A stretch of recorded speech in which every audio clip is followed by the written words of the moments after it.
ભક્ત એની પાસે કેટલું હોય?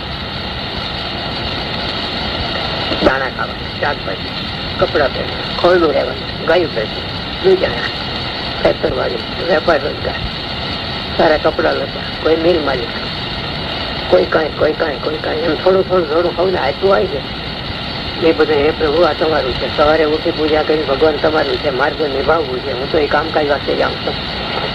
આ રીતે એ કામકાજને નિભાવવા વાસ્તે ભક્તજન જો સવારમાં પૂજા પાઠ કરી અને ભગવાન લેખે કરે ને પછી દિવસે ઘરે રોટલા શાક ભગવાનને ઘરે સાંજે ઘડી ધોન ભજન કરે અને પછી પ્રભુને એમ કહી દે મહારાજ મારી રક્ષા કરતા રહે છે, મારું જોતા રહે છે, તો ભગવાન એની ઉપર જરૂર રાજી થાય છે, રક્ષા કરે છે અને એની નજર રાખતા રહે છે. એને લખ્યા છે કુંજ પક્ષી જે મીંડા સેવે છે. આપતકાળ આવવાના હોય તો ન આવે, બહુ મોટા આપતકાળ આવવાના હોય તો થોડે આપતકાળે પતાવી દઈએ. એમ ભગવાન ભક્તની રક્ષા કરે છે.